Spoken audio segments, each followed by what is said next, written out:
Hi, it's 975 and welcome to Elite Dangerous on Xbox, and today I've got a very long video for you. I'm going to talk over quite a lot of it, so I'm going to cover a subject that's come up a lot lately, what with the transfer of accounts in September and various other things people keep asking me and I keep answering, but I'm going to put it in a video so I can link them to this video if they keep asking me. Now this in the background is the sweatiest 1v1 fight I've had in my Beam to Lance. In my series of fights that I've had in my Beam to Lance, this is the toughest, longest fight I've had. It's against Vaz, and I take it from his comments on Discord that he'd been left alone for the day and he might have been worse for wear for drink by this time of the day.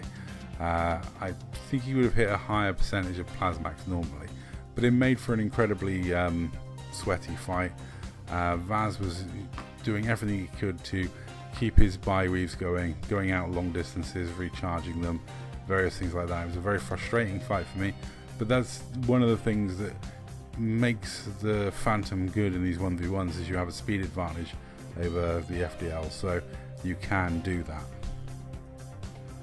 I've often said speed kills, and whoever controls the speed controls the engagement, and that's definitely demonstrated throughout this fight. Now, as to the subject at hand, now, I am not planning to transfer over to PC. Now, I know a lot of people have said that, it's not necessarily an expensive thing to do or something like that, you could buy a cheap PC, etc. But I'm just planning to stay on Xbox. I'm not planning to get a PC just to play Elite Dangerous, and if I was going to go over to PC, I would be looking to play everything. Vaz himself has expressed his desire for me to go over to PC and play Star Citizen, etc. But honestly, I cannot justify the cost, not just the initial outlay, but the biannual costs of updating and keeping a PC gaming rig up to date and going. PC gaming is quite an expensive hobby, let's be fair, and I have the expense of Big Red Rooster Rescue to think of. We run an animal rescue charity that has to take priority. When I look at the finances, I can't justify spending such a large amount on my entertainment, and I'm happy on Xbox. Xbox is a more casual environment, and despite the console transfers and all the people going over to PC, I think there still will be enough people left on the Xbox version for my entertainment, for what I want to do in game. And Elite Dangerous is a massive MMO that I really enjoy, so I'm going to continue playing it, having some fun, enjoying myself, and let's face it, ultimately, I will wish you all luck over on PC, but I plan to just stay on Xbox and continue to enjoy my casual gaming. As much as I would love to experience what this game plays like on a PC, the difference is having the voice commands, all those sort of silly things added in, and trust me, I'd love to do that, but it's too expensive, and honestly, I'm happy on Xbox. It's more casual, it's more chilled out, so I will be continuing on the Xbox version of the game and staying on the Xbox console. I'm sure that will disappoint a few people, but sorry, it's just not going to happen. I am going to transfer my account because why not? You never know, I might win the lottery, which might change this stance of mine that I'm staying on Xbox. But I've just brought the new Xbox Series X. I'm happy with it. There's plenty of games on Xbox that I want to try out and play, and it's a shame that the Frontier decided to abandon us with Elite Dangerous. I wish they would reconsider and maybe do Odyssey as a re-release of the game with an account transfer. I think that would be something they could maybe discuss with Microsoft, because bringing Odyssey out as an update, the way Microsoft terms and conditions work, it would have to be a backwards compatible update, i.e. it would have to be compatible on every version they release the game on. So it would have to work with Xbox, the old Xboxes. They could get around this like GTA did and bring out a new game and say Odyssey is a new game for the Series X, and allow people to transfer their account from Elite Dangerous to Elite Dangerous effectively, keep their save. I think that's something they could look into and get round what is a minor bump. Because let's face it, the new Xboxes are virtually PCs anyway.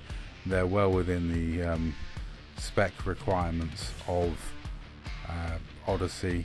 There's nothing too scary about Odyssey, though to be honest, they could do with some help with the optimization of their game. I'm hoping this has all been a learning experience for them. This is the first ever MMO Elite game. There's been mistakes have been made, things haven't gone smoothly, and hopefully FDev have learnt from that, so the next time they bring out an MMO version of Elite Dangerous, probably when I'm in my mid-50s, it works a lot better, and it's something that ends up working on all platforms for a long time. Now I will just point out here, my usual plan in this ship is when my shields go down to go silent running, then my heat go mad and just go out in a blaze of glory. But as soon as I went silent running, my opponent ran out of range, which there's no point in me killing myself with heat while my opponent's nowhere near for me to shoot them. So I had to rethink my strategy for this one. I ended up just basically not using silent running and just carrying on fighting, and doing the best I could to nurse my ship as long as possible, which it's not a ship that's due to last. It's not a ship that's good in a war of attrition. It is. I like she's a bit of a self-harmer. She does melt herself quite badly. I should really post that meme of me saying it's fine as the flames are all around me, because it is that kind of ship. But so I ended up doing my best to try and keep my ship alive as much as possible, while trying to still try and do as much damage as possible, keep the pressure on Vaz as much as I could. Vaz, for his part, was using every trick in the book to keep his shields going, because I've already done so much damage to his hull. This was a ridiculously tough fight, and like I say, super sweaty. the most I've tried in a 1v1 in a long time, so that was fun. But yeah, so I'm tempted to say that's all and leave you with the rest of this fight. I'm sorry I'm not going over to PC. It's just not happening. We recently with the rescue had we were getting food from a source, not guaranteed, but monthly deliveries of stuff, and including food, which was really helping with the food bill for the rescue. Unfortunately, that ceased recently, so I have to be fair and brutally honest with my monthly outgoings. I have to consider these things. I can't justify spending a fortune on myself. I have to be honest about how much we can afford, and an expensive hobby like PC gaming is a luxury I'm just not willing to fork out for at this stage. The rescue has to come first. It always does. And we recently spent thousands on new housing, literally thousands.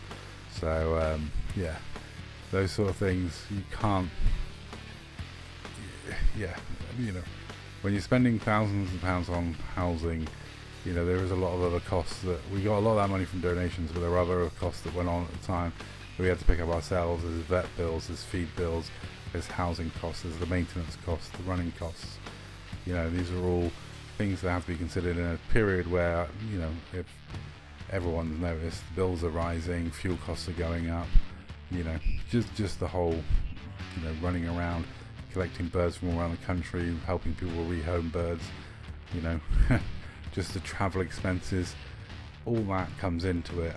And looking at all that stuff and then thinking, well, I could go out tomorrow and buy a gaming PC, but it's not the initial outlay, it's the ongoing cost with PC gaming that makes me think twice. Plus, I already spent the money on the Xbox Series X. I'm happy with it.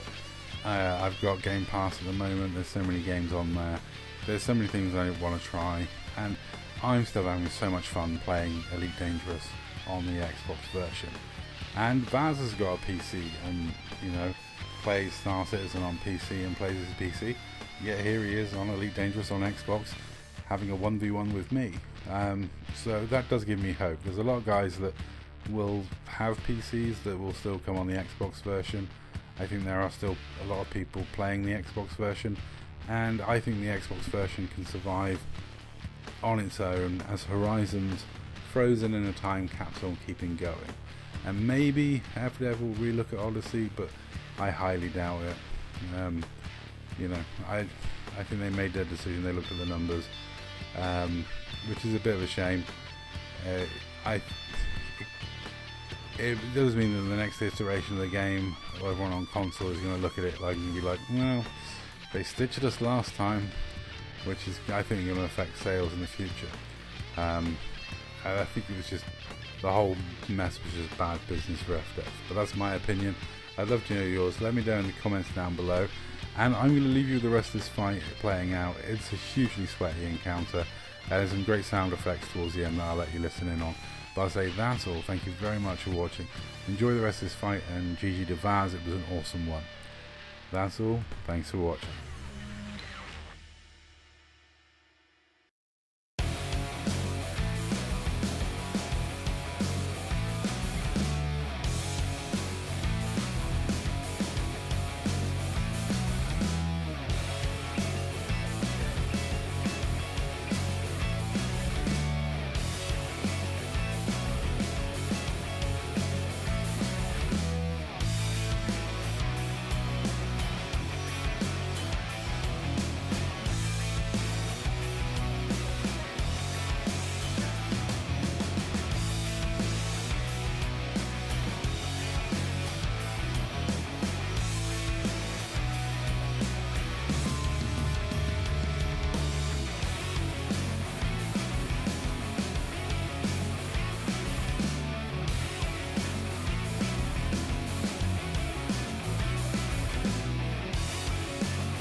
man, yeah, fucking Celestial Light Brigade are catching up fast. We might not make it another day.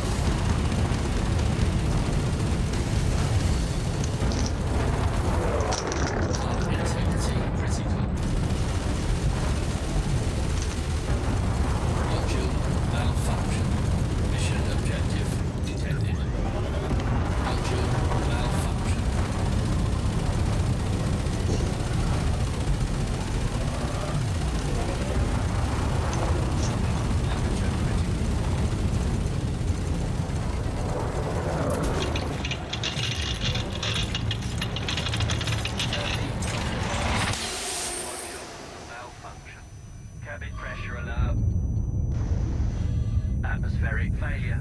Heat sink destroyed.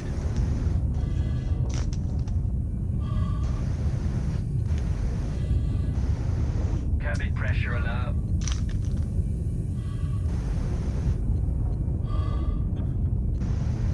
Module malfunction. Cabin pressure alert.